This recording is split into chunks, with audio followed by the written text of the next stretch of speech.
Welcome back to Rise to Liberty podcast. Today I am joined again with Derek Bros. We've got a very dark and disturbing topic to cover today that kind of needed its own episode. So, uh, just let's see. It was a week ago that we had talked, correct? Yeah, last Monday, I think. Yeah. So make sure and go check out that episode. We discussed the exit and build strategy, which is incredibly important in our trying times. Um, Before we get started, go and scan that QR code. That is the Rise to Liberty master link that will take you to all the good things to help out the channel and everything. Go donate.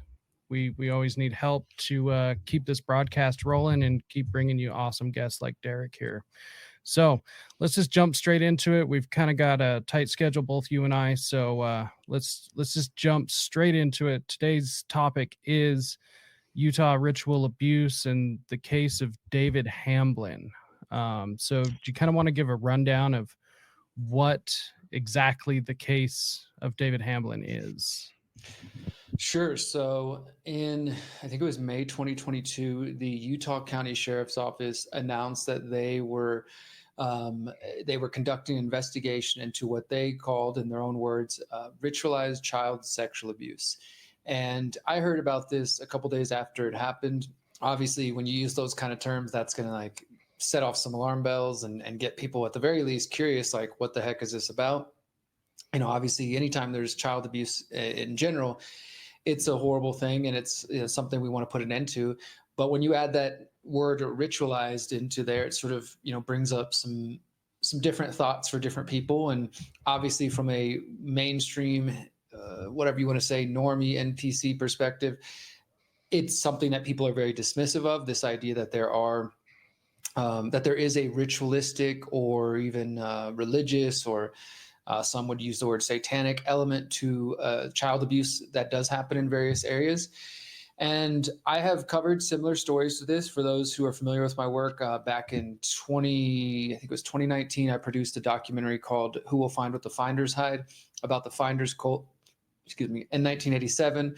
And that's a whole nother story as well, but it does involve child abuse, trafficking with connections to intelligence communities, and things like that. So I'd kind of already been versed in this, of course, been researching Jeffrey Epstein since 2016, and made a documentary about him as well, and have, generally speaking, tried to keep up with these types of cases. People can think of like the Franklin scandal. You can think of the McMartin preschool.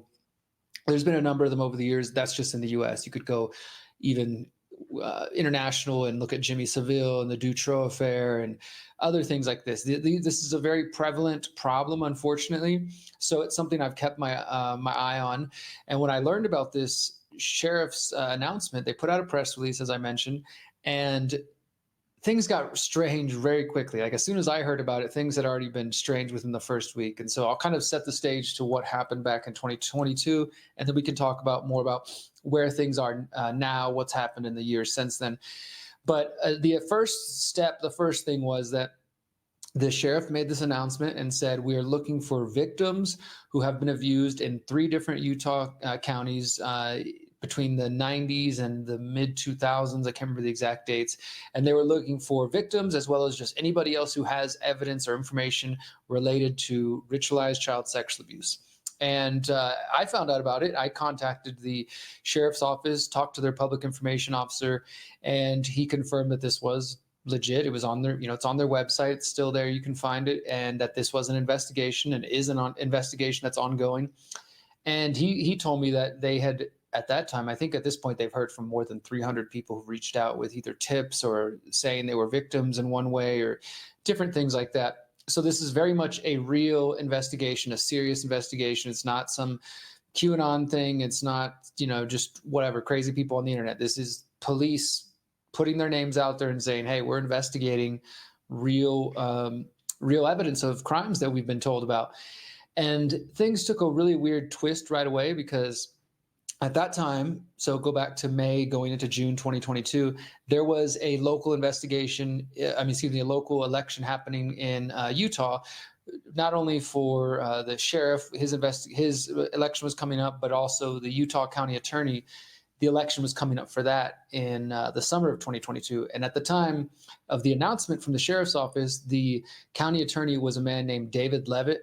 And David Levitt is the son of Dixie Levitt, I believe is his father's name, and a very powerful person in Utah, and owns one of the biggest insurance companies. They're all deeply connected into the Mormon church. And David Levitt's brother is the former governor of Utah. So, just a powerful political family overall. And when the sheriffs made their first announcement, they didn't name any names and say, hey, we have this suspect we're looking at, or, anything. They didn't really make any kind of accusation. They just said, hey, if you've got information, and yeah, on the screen for those who are watching, that's Sheriff Mike Smith on the right side of your screen, and that's David Levitt on the left side. And so David Levitt, though, again, county attorney, not named in any way in the investigation, decides to host his own press conference the day after or within a couple of days of the sheriff's announcement. And he gave out, it was, I think, a 150-page document at the time to the local press there in Utah, because some of the press has actually been doing a pretty good job on this case. And so he said, I'm going to hold a press conference because I want to talk about this investigation the sheriffs are doing. He gives out some documents to the people that are in attendance, and he essentially just comes out of nowhere, comes out of left field and says, this is a politically motivated investigation. Sheriff Mike Smith is coming after me because he knows that I'm up for re-election, and this is just a political ploy to try to make me look bad. And the reporters are kind of all curious because, as I mentioned, nobody's name had been named. Levitt hadn't been named in any way as a suspect or anything like that. And then he goes even further and said, me and my wife are not cannibals. We are not child abusers. We are not pedophiles. But the documents that he had handed out to the press at the press conference, he had acknowledged and admitted, he's like, but my wife and I were accused of such acts back 10 years ago, back in 2012, by what he called what did he call her? I think he said a mentally deranged person. Yeah, very something mentally like that. ill woman. Yeah, mentally ill woman, something to that effect. And just totally, like I said, I mean, for one thing, it's kind of a weird move to make. Like, if you're not named in an investigation, just to go ahead and kind of, I don't know if he thought this was a wise move, like he was going to preempt something coming about him later. And he figured, hey, you know what? Why don't I just step up to the plate and say, hey, guys, the sheriff is politically motivated. He's trying to get me out of office based on some old claims. And he said, yeah, like this was coming from a mentally ill person, et cetera. And the media just sort of didn't know how to respond to it. But as I mentioned, it's just kind of like a weird twist in it. So when I dive into the investigation, I caught wind of what Levitt said. I caught wind of what the sheriffs announced. I also was able to get a copy of the report, the documents that Levitt was giving out to the press. And it was indeed related to a 2012 case against another man named David Hamblin. And before we get into Hamblin, I'll just say this, that when I was first initially reporting, you can find my articles at The Last American Vagabond that you were just showing there. And then I have video breakdowns and other interviews related to the overall Utah ritual abuse case that you can find at theconsciousresistance.com.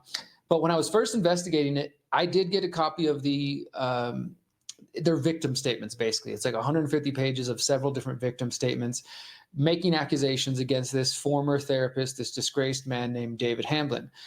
But because David Hamblin, and those documents do indeed mention David Levitt and his wife, I can't remember his wife's name right now, but both of them were named as being part of some alleged Church of Satan, kind of a group of people, a cult, if you will, that are active in different counties in Utah and are members of the Church of Mormon, the Mormon Church, and they are accused of. I mean, it's literally hundreds of different incidents described in these pages by multiple alleged victims. And I'm talking about levels of detail that are, beyond the depravity that the average person could even think up or dream up. And I was hesitant to even report on those things at first because, as I mentioned, the sheriffs didn't make any names known. So in my view, and again, as I take my journalism very seriously, and I don't want to just be some conspiracy theorist just making accusations on the internet.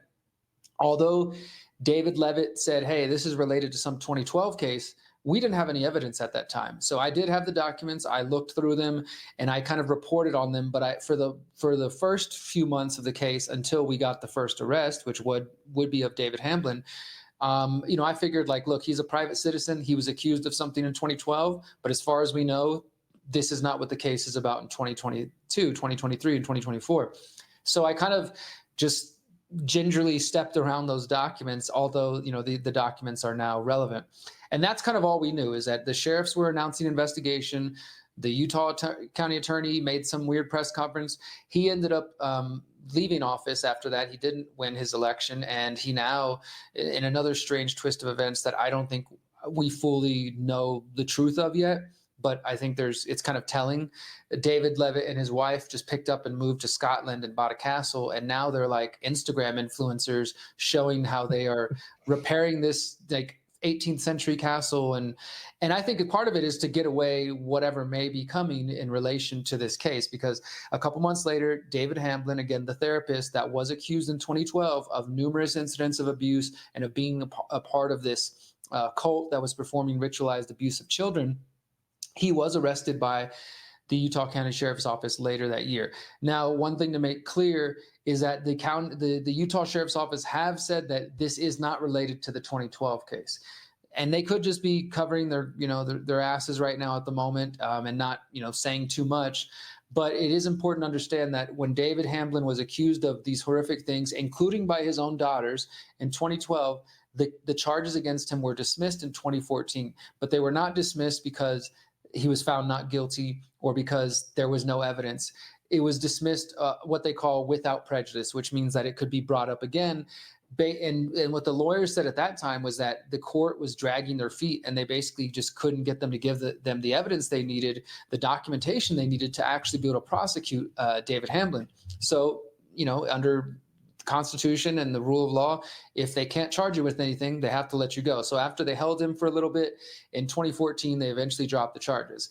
Then you fast forward a decade later to 2022, the county sheriff's office announces this investigation into ritualized child abuse. David Levitt has this really weird press conference, moves to Scotland, and then a few months later, they do indeed arrest David Hamblin. And David Hamblin has been indicted and is currently he's on house arrest right now. Unfortunately, they let him out on a $100,000 bail. And he does have wealthy friends around him. And he is being charged with multiple counts of sodomy of a child, of sexual abuse of a child.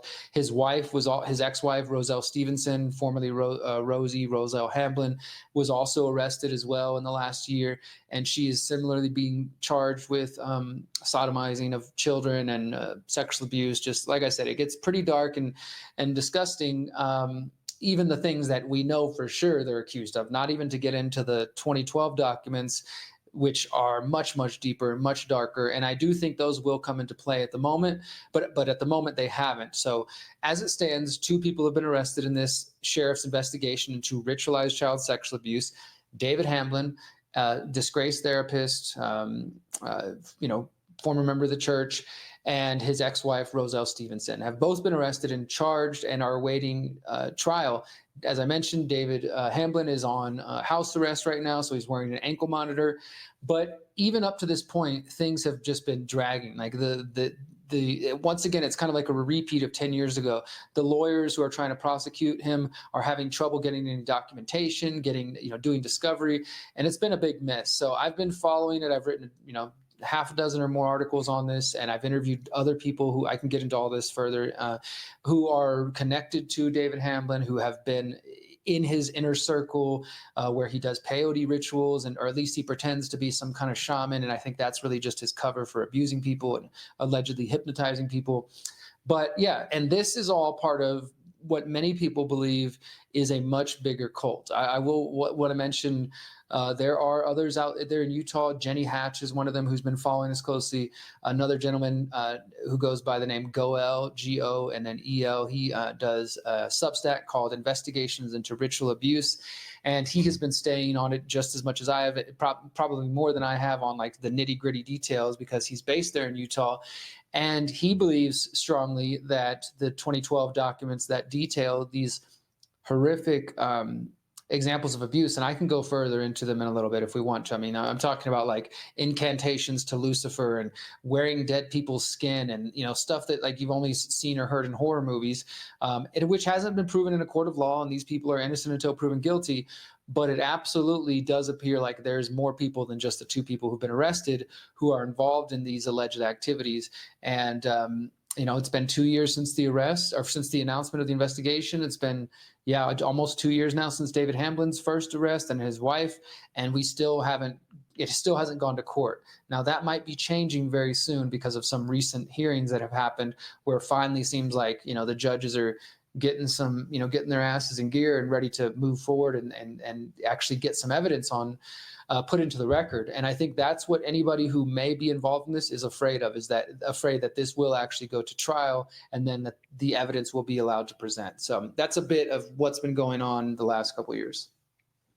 So one thing I do want to touch on before we get into the specifics, or wherever we end up going exactly with this, but one thing I want to know is, like you had mentioned, you have done investigations into other cases such as this, such as like the Finders, which I just rewatched your documentary the other day about the Finders, and it's killer. I absolutely recommend it to anyone.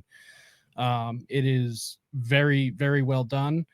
And because it's a very complicated case, and it's like, what do you believe? What do you not believe? Like, there's just a lot of information surrounding that. And I think what you did was an incredible job.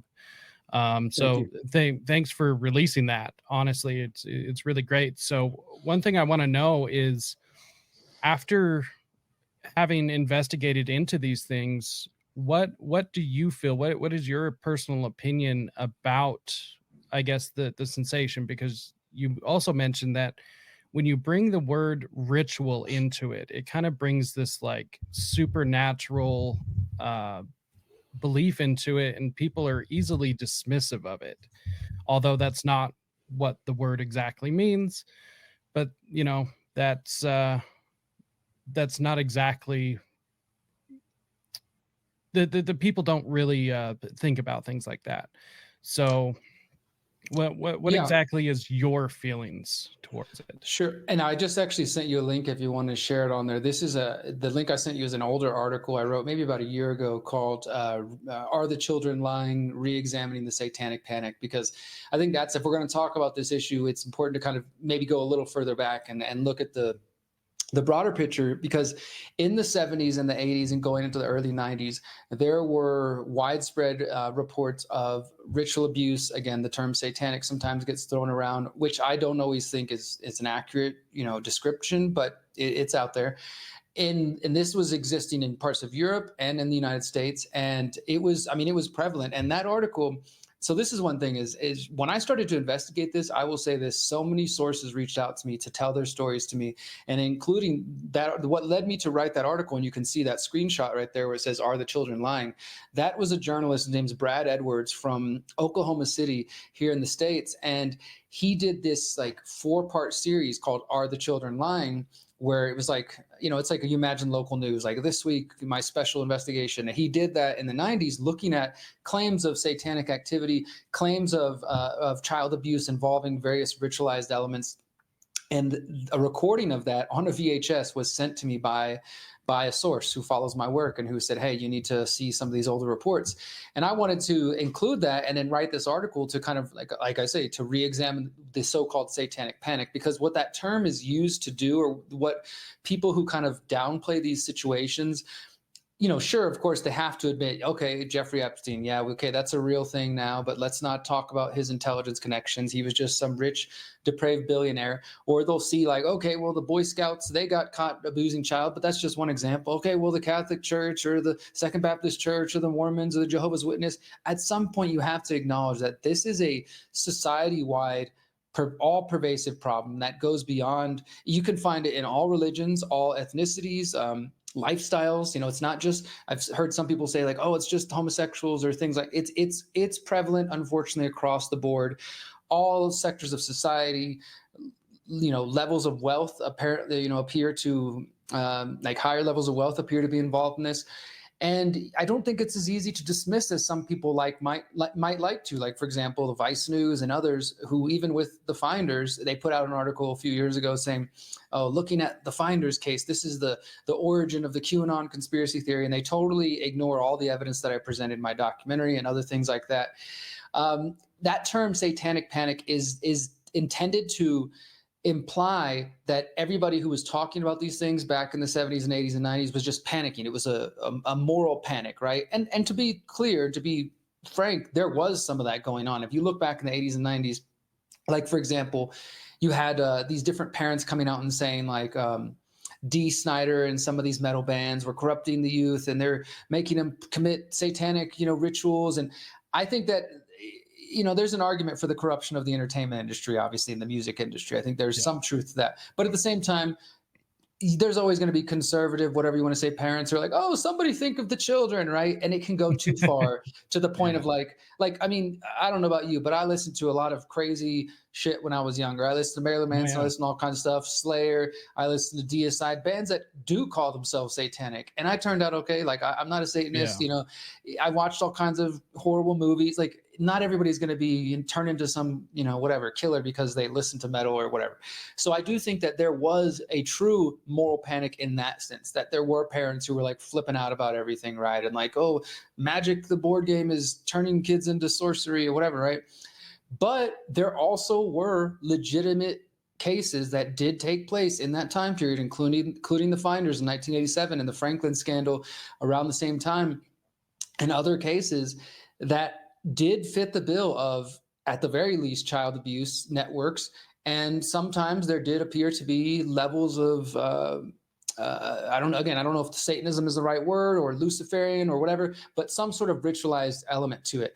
And so I just want to make that clear that yes, because some people will hear this and immediately be like, oh, this is just satanic panic, blah, blah, whatever. This is, same old thing. Yeah. And in fact, I mean, not to get too off track, but there's this writer that I really can't stand. She's called the misinformation expert for NBC. Her name's Brandy Zadrozny, and her and I actually had a little bit of a back and forth. She writes articles about conspiracy theories, and she totally tried to dismiss and downplay the Utah situation, this investigation, and basically just say it's just Republican sheriffs who are into QAnon and this and that, and totally ignored, any of the evidence that was presented in 2012. And, like I said, I had people sending me this tape of Are the Children Lying? I had a woman named Kate Talley, who I've interviewed 2 times on my website, who knew David Hamblin, who her ex-husband, Eldon Talley, was David Hamblin's best friend for a good period of time. And so she witnessed a lot of this stuff firsthand. She said she felt like she was physically abused in some ways, but also like psychologically and mentally abused by her ex-husband under the direction of David Hamblin. And I presented all that information. I put the story out there. I was able to corroborate that, yes, Kate did know him. This isn't just somebody making shit up. And Brandy Zadrozny and NBC, and of course the mainstream, as we know they do, they just totally ignore this and say, oh, this is QAnon 2.0, blah, blah. And the funny thing is, the sad thing really is that she wrote these hit pieces, which is what I think they are, after the announcement of the investigation and after the press conference, and kind of like laughing and pointing at, oh, look at those crazies in Utah. But then they haven't reported anything since the arrest have actually taken place, anything to kind of legitimize the investigation. Since then they've ignored it. And so she reached out to me and asked if I would do an interview with her. And she wanted me to ask me some questions about my work on this situation with her producer from NBC. And I actually screen recorded the entire call. You can find that on my website. It's called Conversation with a Misinformation Expert or something like that. And it's very telling. It's about an hour long. And honestly, I'm pretty proud of my ability to just dodge her BS, because she kept trying to, do the thing that the funny thing is, she is a misinformation expert. She's an expert on spreading misinformation, not detecting it. Like, it's the opposite of what she claims to be. But there's some really telling points in there where, like, I got her pinned down, and, she's like, yeah, I saw you reporting on Kate, but, Derek, if, anybody can make claims, and, don't you think as a journalist, it's not credible to just put those accusations out there? And I said, look, I fact check what Kate told me. I confirmed she had a relationship. I confirmed those things are real. Of course, I wasn't in the room when she claims this abuse was happening, or the abuse that she said happened to her as a kid. But I think it's important to put it out there.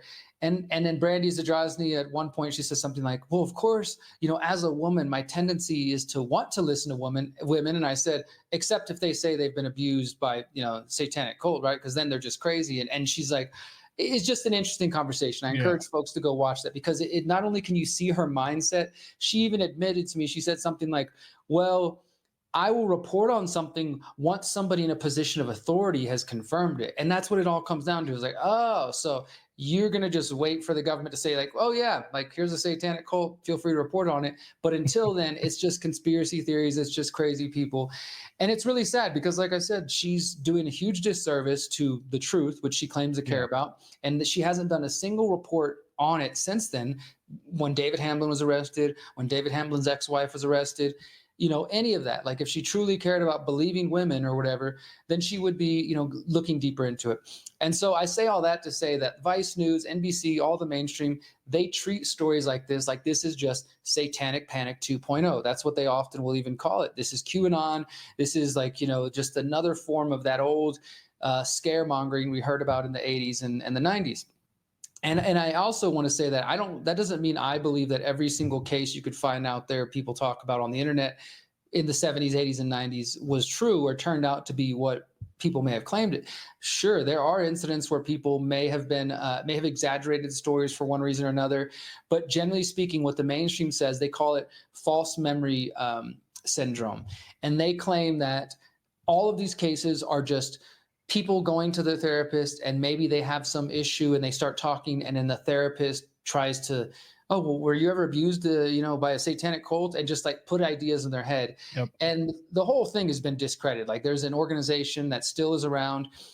The therapists that are around, they were involved in a lot of shady shit, from JFK to other things. I mean, there's so many, that's like a whole web of other things. But the point is, they believe in their mind, any talk of this is just false memory syndrome, implanted memories. It's not to be taken seriously, et cetera, et cetera. And so that's how they've convinced the masses to not even pay attention to these issues.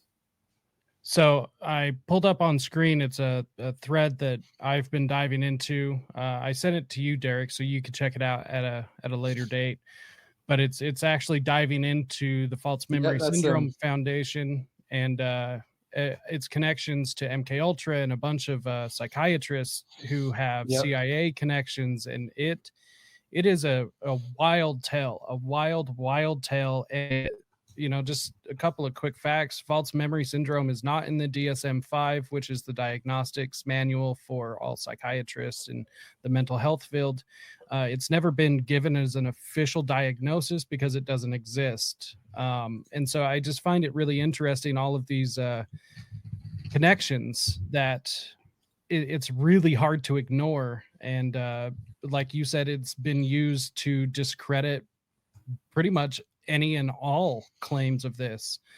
And what I find interesting is that we as people and we as a society all can agree that these things exist separately.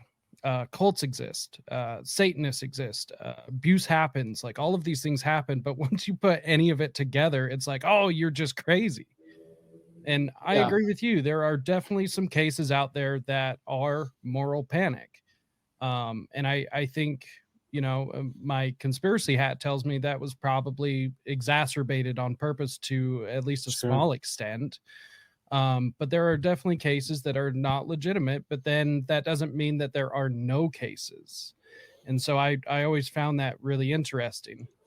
So I think that's done on purpose. And I look forward to checking out that thread that you have there, because that's an important part, the dissection of the false memory syndrome foundation or association, because that is the kind of thing that the Brandys, the Zadrozny's of the world are going to pull up every time. It's like, no, look, this organization says it's just a false memory that's been implanted into these people. And then that's the end of the conversation as far as they're concerned. But like you said, there is some shady connections to the folks who are involved in promoting those ideas. Yeah, and it's just really disturbing. Yeah, I think you'll like it a lot. I've put a lot of work into it. Not that other people haven't before. There's plenty of other people that have reported on it, and I believe you've done a little bit of reporting on it as well. But to get back to the David Hamblin case, so David Hamblin and his ex-wife, his former wife, have been arrested. So what is the current state of everything as of now? So, about, I want to say a month or so ago, there was a hearing for David Hamblin, and that was what I was kind of touching on earlier. That it's getting to the point where there had to be a rally outside of the courthouse. There had to be a flooding of calls. I was calling, other people were calling. I think we had at least 100 plus people calling because they were about to dismiss the case against David Hamblin again, because it's dragged on so long. And again, like legally, you can't hold somebody indefinitely if you don't present evidence, right?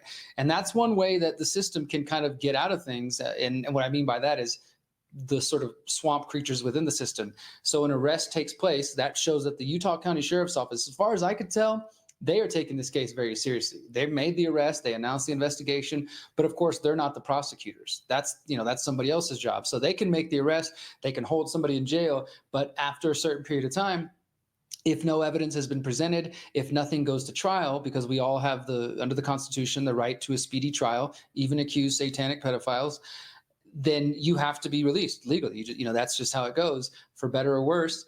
And so it's been, as I mentioned, 2 years now. It's dragged on, like one hearing. Because the thing is, Hamblin is accused of abuse in multiple different counties. So you kind of have Juab County, and then there's I think out in Manti, like multiple cities where these things are going on. So you've got multiple judges, and some of them have been consolidated. So it can get a little bit confusing. But overall, the point is that no evidence has been presented at this point. Nothing has gone to trial. It's just been a number of hearings. Like I said, they let him out on bail. He's been trying to get the ankle monitor off. Thankfully, they do not allow him to take the ankle monitor, because that would be even worse situation than him being out, because I mentioned Kate Talley earlier. Kate does not feel safe that he's out, and other victims have said they don't feel safe that he's out, even with an ankle monitor on him. And so they've been trying to pressure the court to like move things forward. And there's just so many shady things that have happened, from, for example, the original judge prosecuting this case, getting a promotion to somewhere else, and then all of a sudden some new judge coming in. And some of these various individuals have been even named in the 2012 case, the documents where the daughters and the other alleged victims allege this cult behavior. And I will talk more about that in a moment. So, this is the thing: is it's not just members of the Church of Latter-day Saints, which is, some of them are in there, or former members. But what it appears to be is that they kind of created their own, again, some call it the Church of Satan within the Church of Mormon, whatever name they give themselves, if they give themselves a name at all.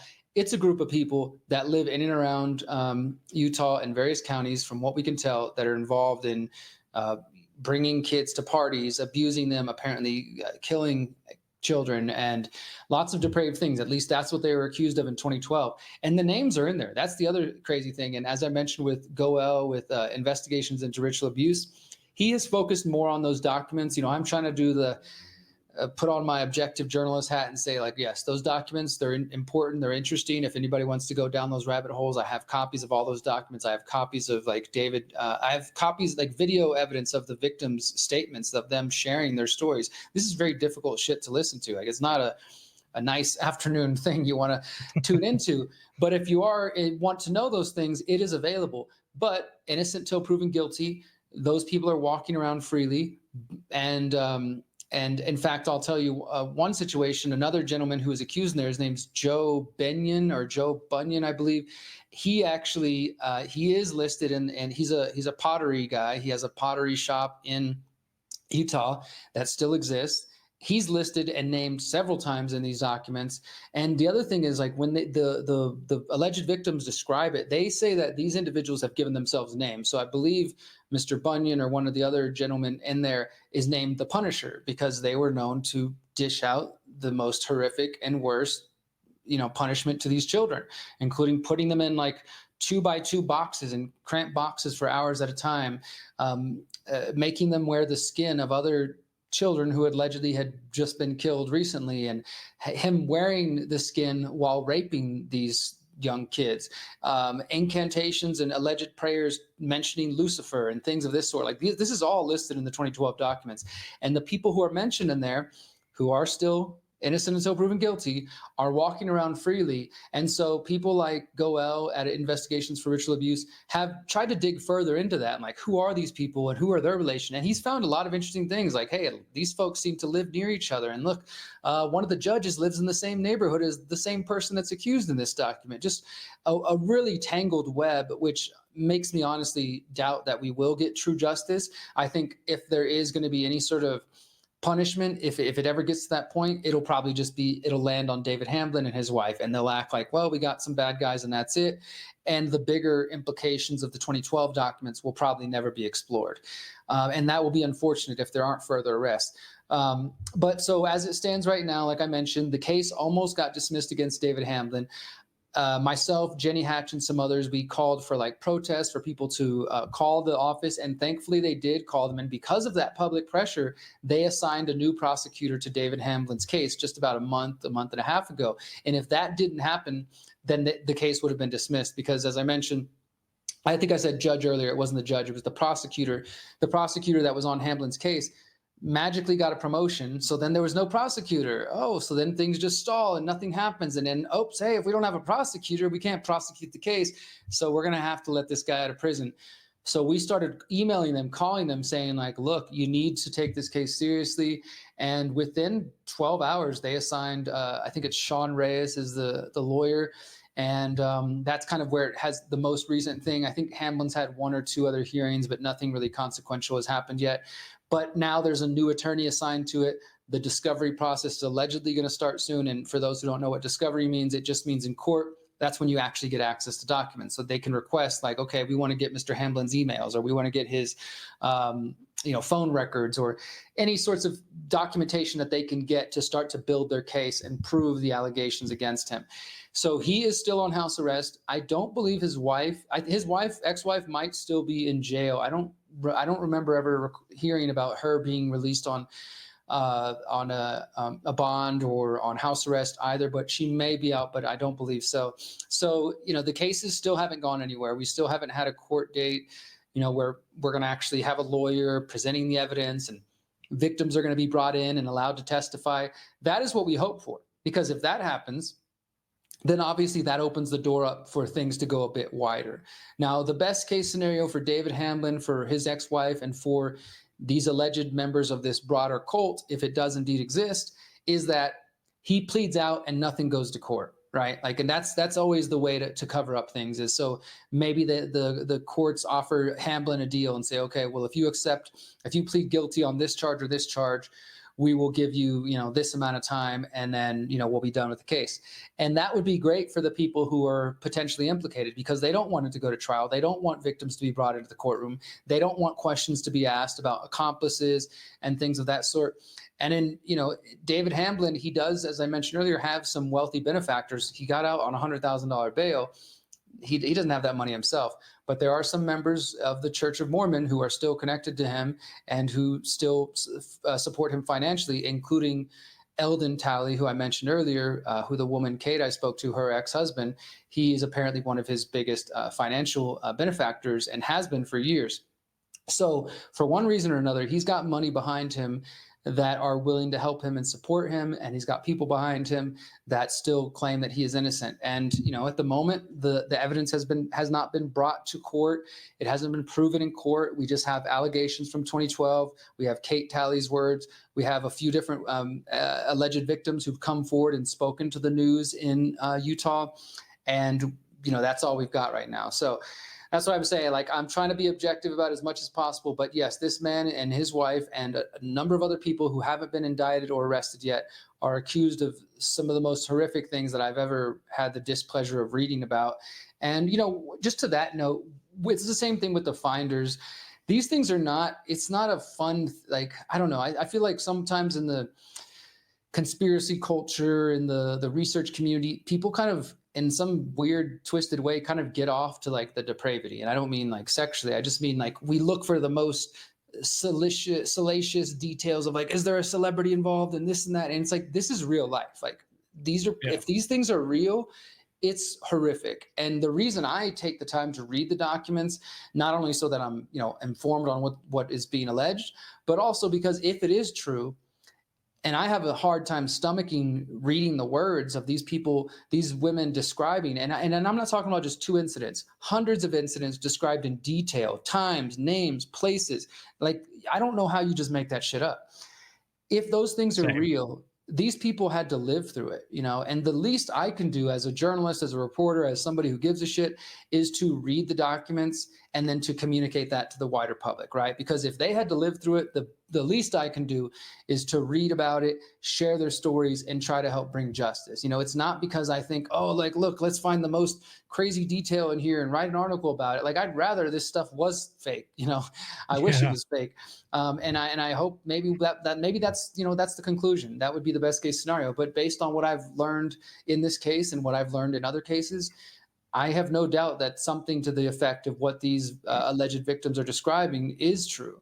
And so I just want to make that clear that this isn't like, it's not like, sometimes people get caught in the conspiratainment of it all. Like, you know, it's just like it's important to investigate these things, and I think it tickles a certain part of our brain that wants to understand the world better. But let's not forget that there are real victims involved in these situations. That there are real people who had to go through this fucked up, you know, actions, and like, and you know, they're just trying to get their stories out there, and some of them are terrified still to this day. They don't want to talk, they don't want to go public because of what they are afraid and what they were told, especially in the case of the Utah situation, where the victims were told that if they communicated this to anybody, they would be killed, their families would be killed, et cetera, et cetera.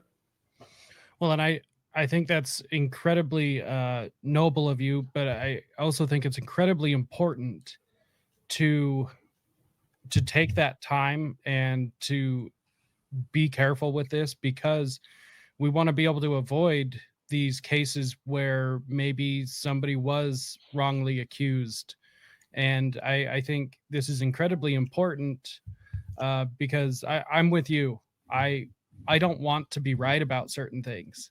You know, I wish I really could just be written off as a crazy conspiracy theorist sometimes.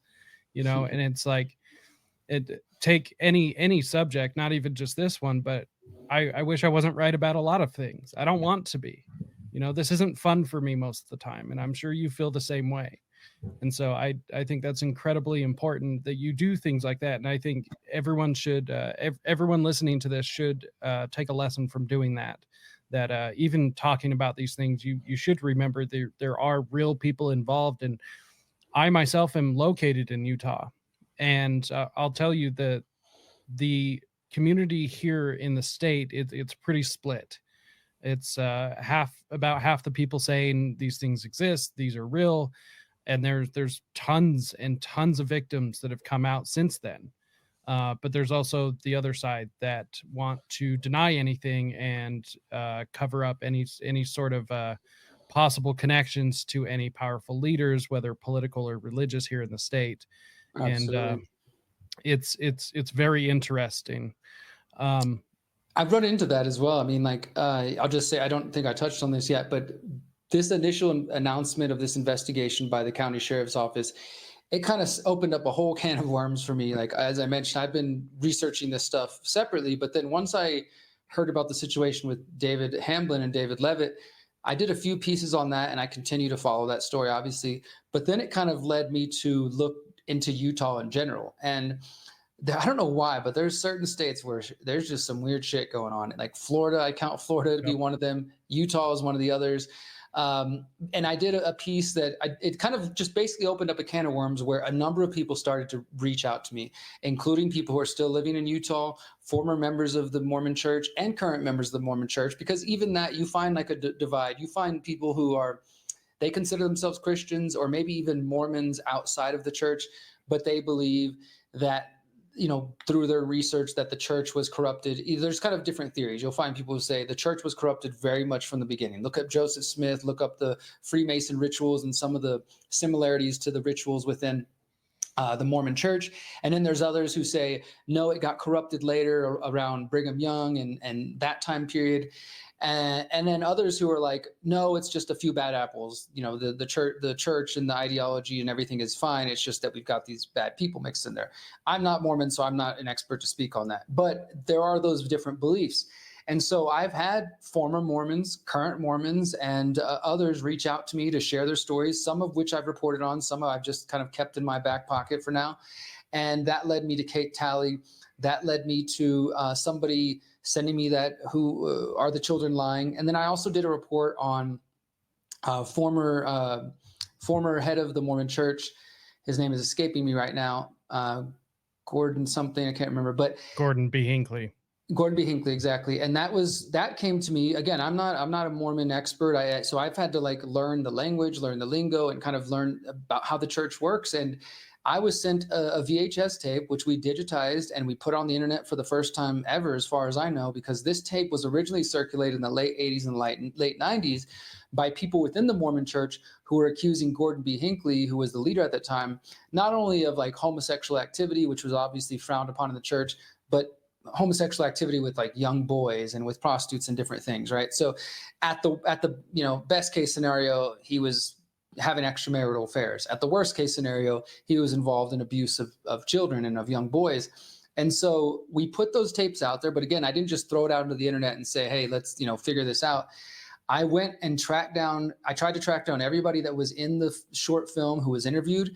I found most of them are dead, unfortunately. I was able to corroborate it through one or two other sources, including a man who is now passed, who was involved in the production of this short film about Gordon B. Hinckley.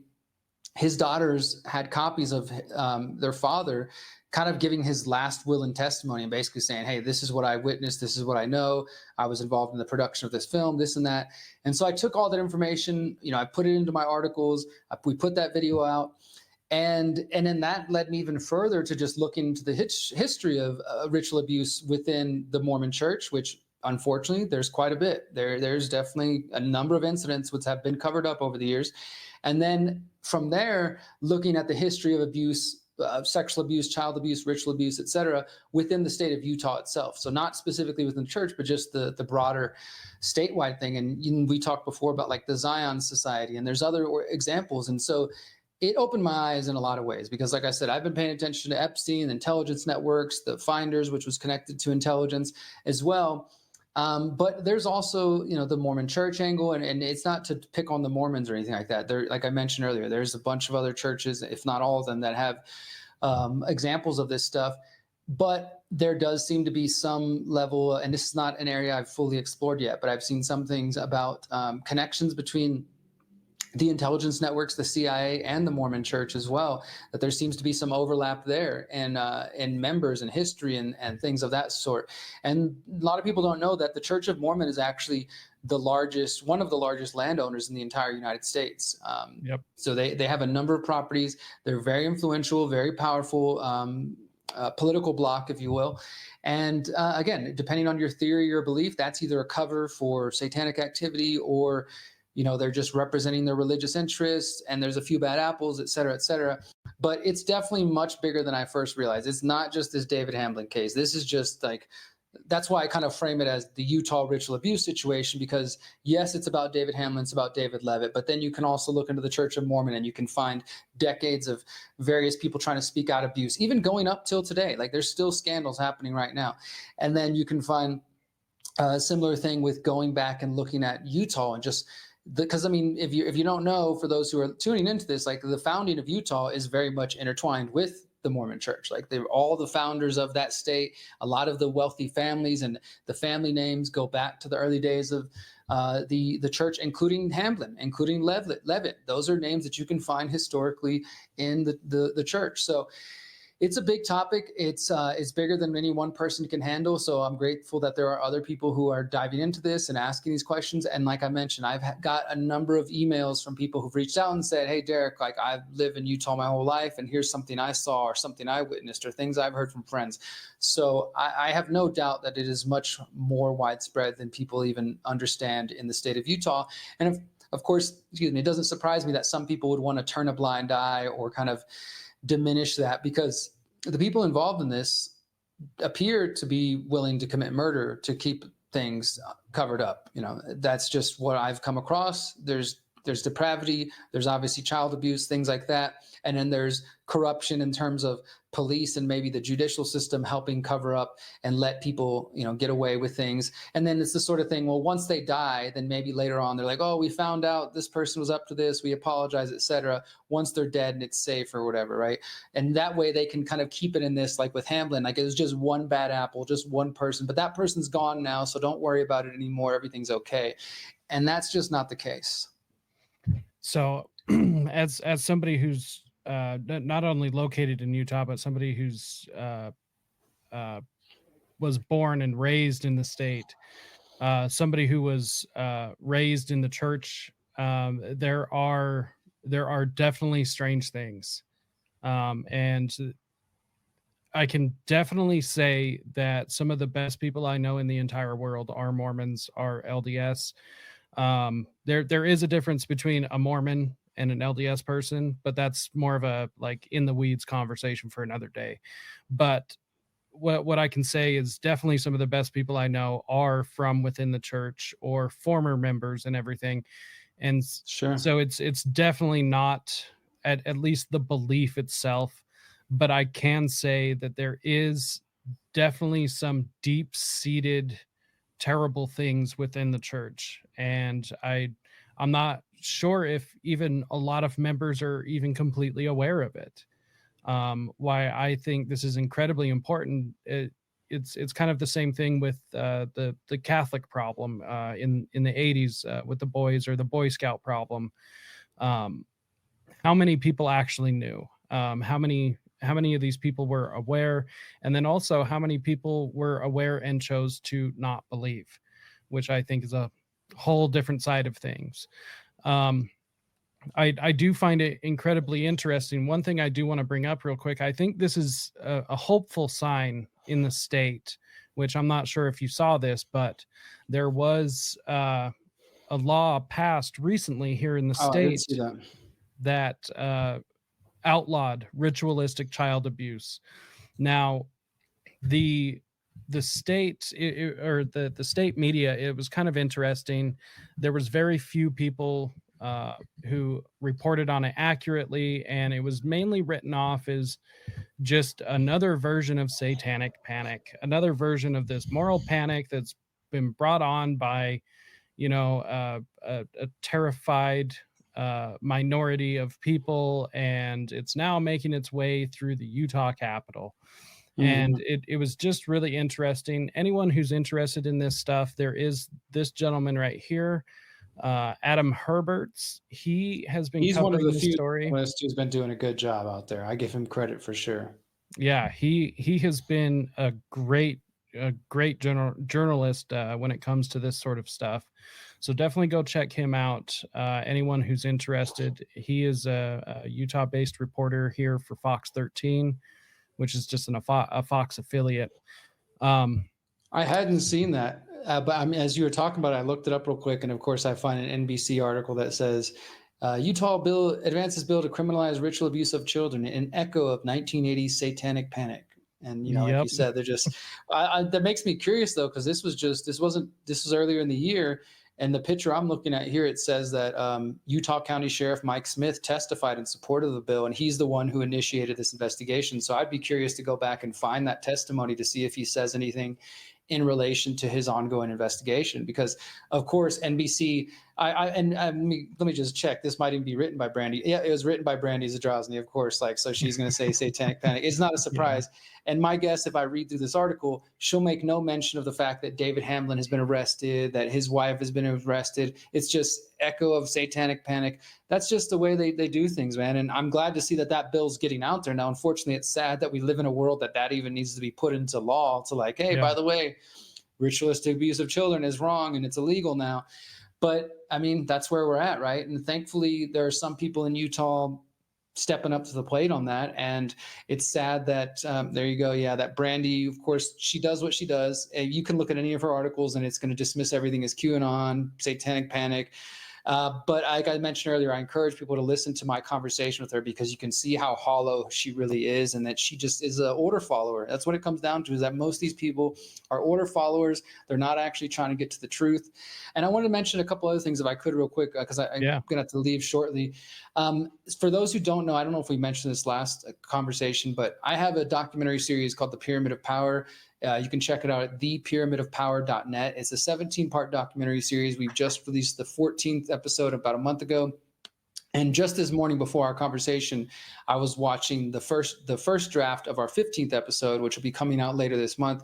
And it's called The Pedo Class. And it's all about this whole situation here. And so the episode's probably going to be about 40 minutes or so. I try to keep them as short as possible, as succinct as possible.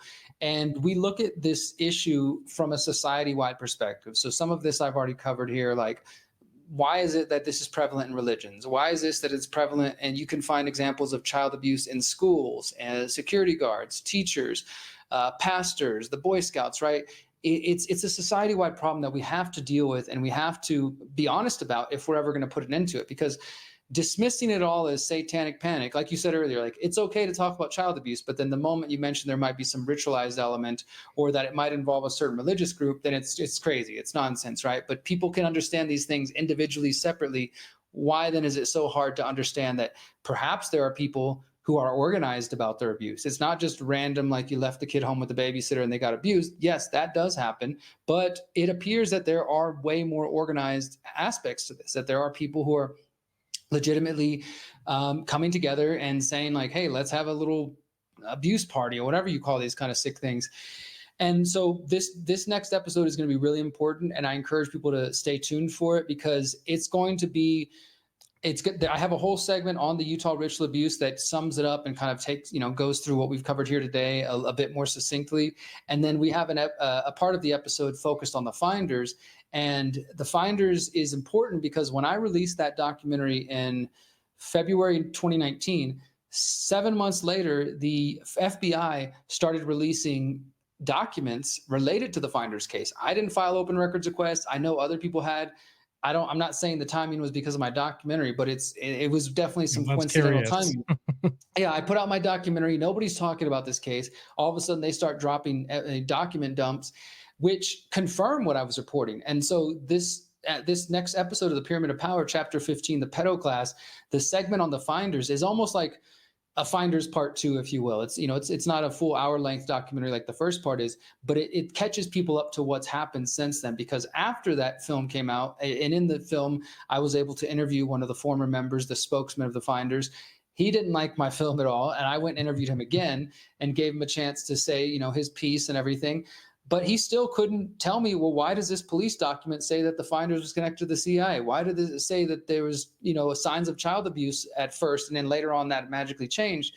And he had no good answers. And so the reason I bring that up is because I'm trying to continue producing content about this topic and so many other things, but in a format that is not the crazy QAnon stuff that does exist, that does make wild claims about all kinds of things that can't be proven, but in a factual, objective, documented way that can, debunk the Brandys, the Drozny's of the world by showing, like, look, we have the evidence, we have the data, people are speaking out.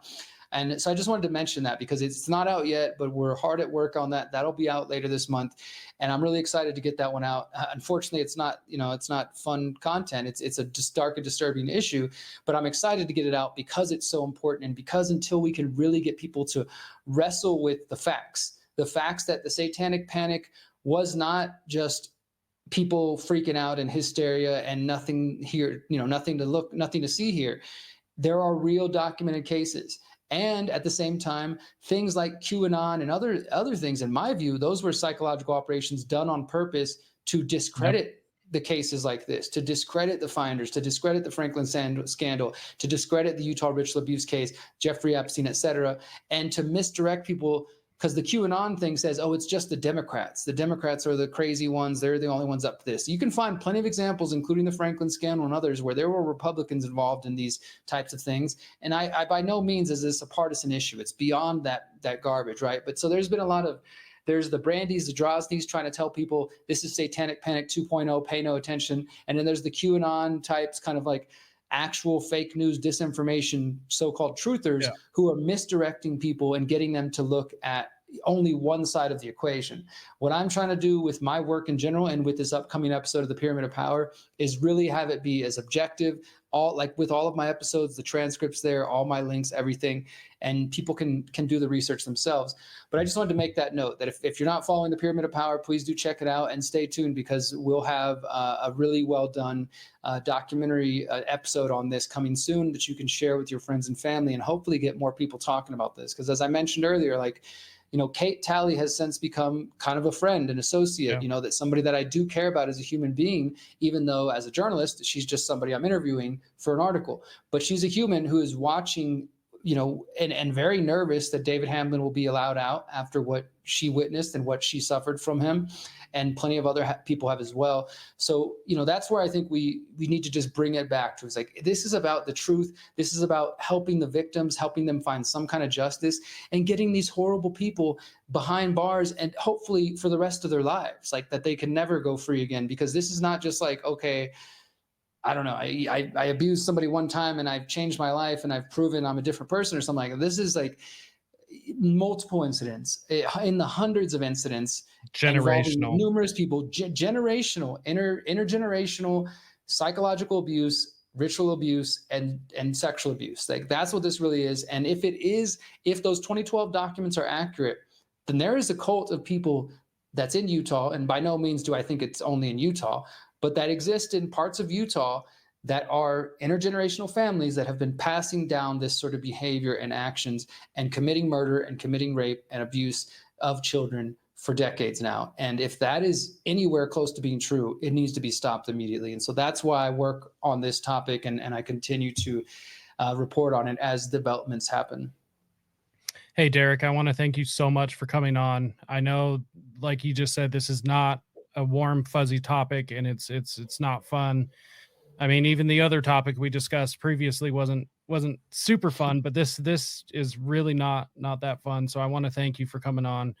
I encourage everyone to go check out what he has coming up, and I myself have a bunch coming out as well. So go check out that False Memory Syndrome Foundation investigation I've been working on, and everyone else, go check out what Derek has going on. Go scan that QR code right there, and hang out for just a sec, Derek. We'll close up on the back end. Everyone else, until next time, stay free, my friends.